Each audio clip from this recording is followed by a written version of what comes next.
Au milieu du 19e siècle, l'Afrique abritait de puissants royaumes, un commerce florissant entre les peuples et surtout des cultures diverses et dynamiques. Aujourd'hui, il ne reste que de faibles traces de cette époque, remplacées par la pauvreté, la misère et le manque, sans parler de la corruption omniprésente et des luttes de pouvoir constantes. Que s'est-il passé entre les deux ? En résumé, à la fin du 19e siècle, les colonisateurs européens sont arrivés sur le continent et l'ont méthodiquement exploité. Et même si l'Afrique s'est depuis libérée, les liens économiques sous-jacents n'ont jamais disparu avec les colonisateurs. Le fait qu'un continent aussi riche en ressources naturelles soit aujourd'hui si pauvre est l'une des grandes tragédies de l'humanité. Car l'Afrique est probablement la région la plus riche de la planète, mais alors comment l'Europe a-t-elle pu piller aussi facilement un continent entier ? Et pourquoi l'Afrique n'a-t-elle toujours pas réussi à déclencher une nouvelle ère de prospérité, alors même que le dernier territoire colonial africain a été libéré dès 1990 ? Quand on apprend l'histoire de l'Afrique à l'école, on commence toujours au même endroit. Les Européens sont arrivés, ils ont colonisé, ils ont apporté quelques développements sur le continent, mais tout cela a fini par devenir un énorme chaos. Bon, sauf pour l'Égypte au lycée, on parle des pyramides, des pharaons et de leur culture avancée, mais on agit comme si c'était la seule civilisation importante de toute l'Afrique.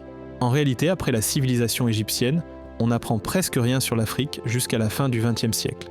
Pourtant, bien avant la colonisation, le continent regorgeait de civilisations ultra avancées. Certaines d'entre elles auraient tenté facilement surpasser plusieurs royaumes européens. Et pourtant, on n'en parle pas. Avant la colonisation des empires, comme celui du Mali, du Ghana, du Grand Zimbabwe, ou le royaume d'Aksum dominait le continent. Ils avaient des systèmes politiques élaborés et utilisaient les technologies les plus modernes de l'époque. Ils avaient aussi accumulé des fortunes que même les États les plus riches d'aujourd'hui aimeraient posséder. Parmi tous les dirigeants africains, il faut absolument citer l'empereur Mansa Musa, considéré par certains historiens comme l'homme le plus riche de tous les temps. En tant que souverain de l'Empire du Mali au XIVe siècle, il a distribué tellement d'or aux pauvres du Moyen-Orient pendant son pèlerinage à la Mecque que l'économie régionale en a été bouleversée. Au Caire, à Médine et à la Mecque, l'inflation est restée élevée pendant des années après son passage. Sa caravane comptait des milliers de personnes et d'innombrables chameaux. L'or débordait littéralement de ses sacs. Et ce n'est pas étonnant à l'époque, les 2/3 des réserves mondiales d'or provenaient du territoire de l'Empire du Mali. Et pourtant, cela ne figure dans aucun manuel d'histoire. Puisqu'on parle des grandes civilisations africaines, as-tu déjà entendu parler du Grand Zimbabwe ? Leurs immenses constructions en pierre sans mortier étaient si bien assemblées que les explorateurs européens ne croyaient tout simplement pas que des Africains avaient pu les bâtir. Le Grand Zimbabwe était un carrefour commercial essentiel d'où partaient de là les routes par lesquelles l'or, l'ivoire, la porcelaine chinoise, les textiles ou encore le sel changeaient de main. Pendant que l'Europe s'enlisait dans les ténèbres du Moyen-Âge et ses chasses aux sorcières, les bibliothèques de Tombouctou, sur les rives du fleuve Niger, abritaient déjà plus de 1600 ouvrages. Et il ne s'agissait pas de romans à l'eau de rose, ces livres traitaient de mathématiques, d'astronomie et même de médecine.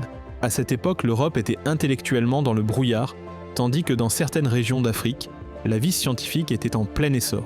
Il suffit de savoir que l'acier au carbone y était déjà produit il y a 2000 ans, dans des fours atteignant plus de 1800 degrés. On peut dire, sans trop exagérer, qu'à l'époque médiévale, l'Afrique était une sorte de Silicon Valley mondial, mais tout le monde semble l'avoir oublié. Pourquoi n'apprenons-nous pas cela à l'école ? Une des explications logiques, c'est que si l'on fait comme si le continent avait toujours été primitif, il est plus facile d'accepter l'idée que les Européens n'ont pas pillé, mais simplement apporté du développement. En réalité, l'ivoire, les diamants et l'or ont fait la richesse du continent. Mais cette richesse n'a pas seulement attiré les habitants locaux très vite, l'Europe a commencé à en convoiter les trésors. D'abord partenaires commerciaux, les Européens ont vite compris qu'ils s'en sortiraient bien mieux en pillant simplement les Africains. Il ne faut pas imaginer que quelques Européens intrépides sont arrivés sur la savane pour ramasser tout ce qu'ils pouvaient en trouver. Non, tout cela a été planifié avec beaucoup plus de méthode. Il faut plutôt le voir comme une négociation commerciale acharnée où l'enjeu n'était rien de moins qu'un continent entier. Tout a commencé en 1884 lorsqu'un groupe d'hommes s'est réuni dans une salle de conférence à Berlin. Aucun d'entre eux n'avait jamais mis les pieds en Afrique et pourtant, ils ont découpé le continent entre eux avec la nonchalance de ceux qui partagent une pizza de 32 cm. 15 pays européens ont ainsi orchestré l'un des pillages territoriaux les plus éhontés de l'histoire, évidemment sans consulter les royaumes africains qui, eux, n'étaient même pas invités à cette réunion cruciale. C'est lors de cette fameuse conférence de Berlin qu'a été conçu le plan précis de l'occupation.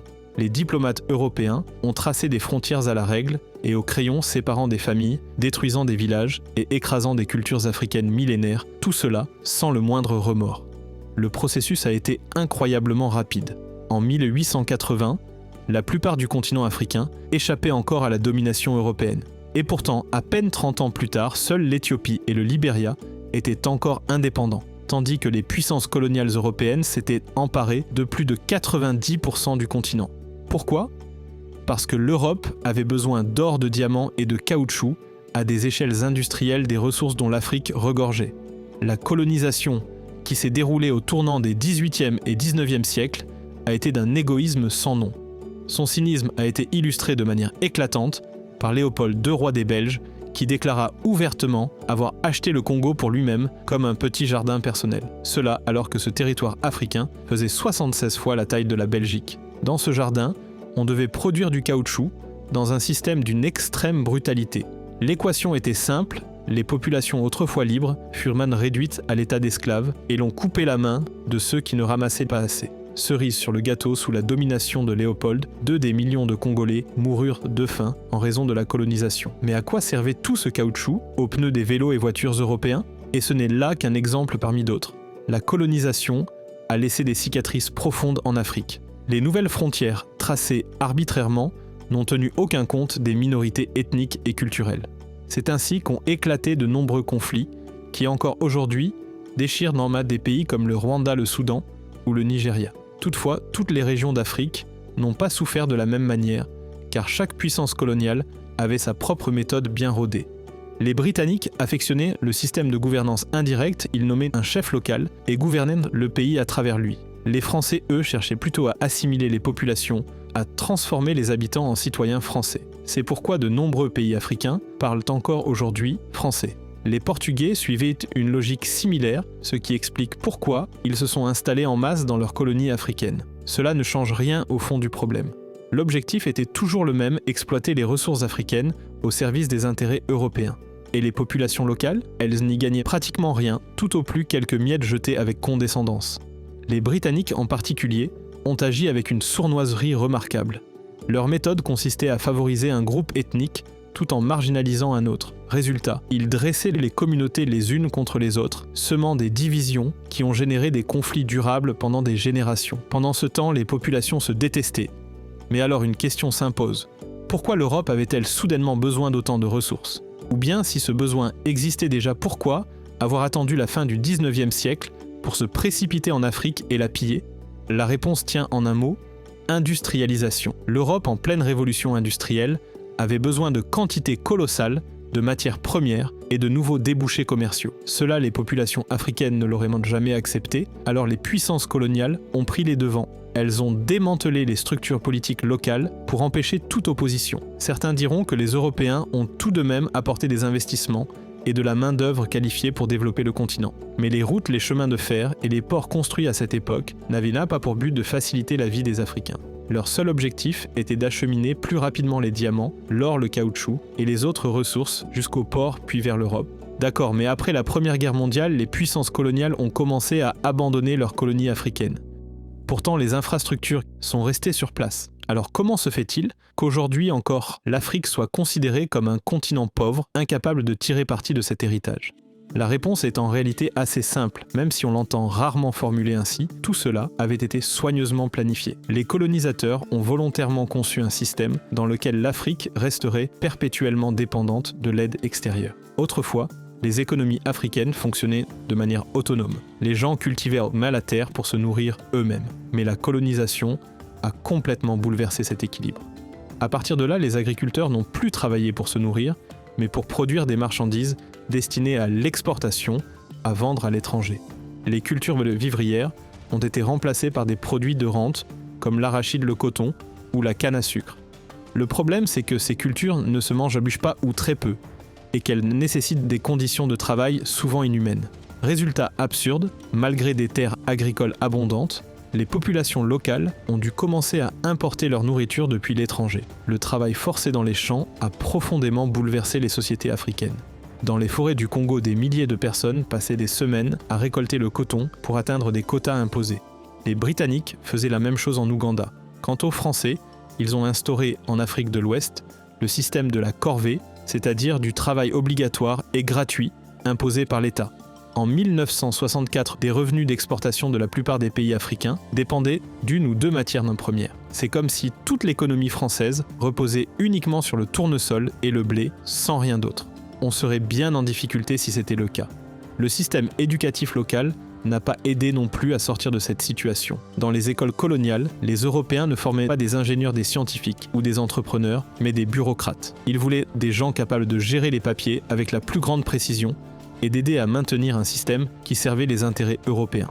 L'objectif était que les entreprises européennes puissent emporter facilement tout ce qui avait de la valeur. Les connaissances de technique étaient volontairement retenues pour éviter que les Africains ne se mettent donc à produire eux-mêmes, ou pire encore qu'ils deviennent des concurrents. Mais l'ère coloniale n'a pas duré éternellement. Au milieu du XXe siècle, les mouvements indépendantistes se sont multipliés dans toute l'Afrique. Même quand la liberté arrive enfin, les pays héritent d'économies conçues pour produire et être exploitées. Les voies ferrées ne relièrent pas les villes entre elles partaient pour des mines pour arriver au port. Et dans les champs, on ne cultivait rien d'utile pour nourrir la population, seulement du café, du thé, du cacao et du coton. Malgré ce manque de conditions favorables, les années 1950 et 1960 furent pour l'Afrique comme un festival sans fin. Les célébrations d'indépendance se succédaient et tout le monde se réjouissait du départ des colonisateurs. Mais une fois les confettis retombés, on a vite compris que quelque chose clochait. La liberté politique était là, mais la liberté économique restait inaccessible. Officiellement, la colonisation était terminée, mais le système mis en place par les Européens fonctionnait toujours. C'est ainsi qu'est né le néocolonialisme. La domination occidentale perdura, car les anciennes puissances coloniales avaient toujours accès aux ressources, mais cette fois-ci à travers les économies des pays africains, désormais théoriquement libres. Même si les Africains ne voyaient plus clairement les chaînes qui les reliaient à l'Europe, cela ne signifiait pas que la domination avait pris fin. Et il est difficile de se révolter contre quelque chose qu'on ne voit même pas. Cette dépendance économique était particulièrement forte dans les anciennes colonies françaises. La France mit en place le pacte colonial qui imposait à 14 anciens territoires africains de déposer 85% de leurs réserves de change directement au trésor public français. Grâce à cet accord, la France pouvait littéralement choisir ses matières premières africaines comme dans un supermarché. En réalité, l'indépendance n'existait que sur le papier, dans les coulisses, tout continuait comme avant. Mais bien sûr, les Britanniques ont eux aussi poursuivi le pillage du continent. Ils ont mis en place des systèmes financiers dans lesquels les décisions étaient prises par eux et non par les populations locales. Puis vint la guerre froide et l'Afrique devint soudain l'échiquier de l'Occident. Les pays développés, qu'ils soient occidentaux ou soviétiques, soutenaient les États qui servaient leurs intérêts. À chaque fois qu'une idéologie jugée hostile apparaissait quelque part, les tactiques et les conflits s'enclenchaient. Quant aux États qui voulaient réellement s'émanciper des grandes puissances, ils étaient perçus comme des menaces à éliminer par tous les moyens. C'est exactement ce qui est arrivé à Patrice Lumumba, premier ministre démocratiquement élu du Congo. Il voulait une véritable indépendance économique, mais cela ne plaisait ni à la CIA ni à la Belgique. En 1961, il fut assassiné. Après lui, ce fut Mobutu qui prit le pouvoir, un dictateur certes, mais parfaitement aligné sur les intérêts occidentaux. Les ressources minérales ont continué à quitter le pays et le peuple a s'enfoncé dans une misère de plus en plus profonde. Dans les années 1980, l'Europe a changé de méthode. Le FMI et la Banque mondiale sont arrivés en Afrique en promettant d'aider les gouvernements locaux. Mais personne n'a prêté attention aux petites lignes du contrat. Ces deux institutions ont contraint les pays déjà endettés, à cause de leurs prêts, à adopter des mesures d'austérité. Officiellement, c'était pour redresser les finances publiques, mais en réalité, le seul objectif était de garantir le remboursement de la dette. En plus de cela, les entreprises publiques rentables ont été vendues et les protections de l'industrie locale ont été supprimées. Les États ont tenté de survivre en vendant leurs matières premières. Ils ont travaillé dur, mais l'argent n'est jamais resté sur place, il filait directement vers les créanciers. Et une fois les régimes corrompus tombés, ce ne sont pas les anciens dirigeants qui ont payé l'addition, mais les citoyens qui, eux, n'avaient jamais vu la couleur des fonds censés soutenir le développement. En parallèle, les accords commerciaux, négociés via l'Organisation mondiale du commerce, ont encore affaibli les économies africaines. Les pays occidentaux, eux, s'étaient jadis protégés avec des droits de douane et des subventions pour se développer, mais ce même droit fut refusé à l'Afrique. Et comme si cela ne suffisait pas, il faut aussi parler de la corruption, mais inutile de faire comme si elle venait uniquement de l'intérieur. De nombreux acteurs étrangers préfèrent justement traiter avec des dirigeants corrompus parce qu'ils peuvent les acheter pour défendre leurs propres intérêts. Ces derniers n'exigent même pas de prix équitable. ils signent simplement ce qu'on leur met sous le nez. En plus de la corruption, il existe un autre piège majeur, l'aide internationale. Je sais, ça peut paraître étrange au premier abord, mais attends un peu. Tu as sûrement déjà vu des campagnes de dons spécialement destinées aux pays africains. La vérité, c'est que pour chaque dollar censé arriver à destination, 24 autres s'évaporent discrètement en chemin. Cela signifie que lorsque 2400 € parviennent finalement aux populations locales, 60 000 auront été détournés par des acteurs corrompus. Aujourd'hui, il n'y a plus de gouverneurs coloniaux, ni de grandes armées européennes stationnées en Afrique. À leur place, ce sont désormais des avocats, des comptables et des multinationales qui mènent le jeu. Le système est devenu si complexe que l'argent a disparu avant même qu'on ait le temps de comprendre ce qui se passe. Il suffit de quelques manipulations et les fonds destinés au développement de l'Afrique finissent tranquillement sur des comptes bancaires étrangers. Au final, le continent reste aussi dépendant de l'Occident qu'il ne l'était à l'époque coloniale. Pendant ce temps en Afrique, les ressources minières disparaissent, les écoles sont vides et les hôpitaux tombent en ruine. La République démocratique du Congo incarne parfaitement ce système. Pendant la guerre civile, des contrats ont été signés qui ont littéralement offert le cobalt, le cuivre et toutes les richesses souterraines aux intérêts étrangers. Dans le futur, il deviendra de plus en plus difficile d'aspirer les richesses africaines vers l'Europe sans qu'au passage, le continent n'en tire lui-même un bénéfice.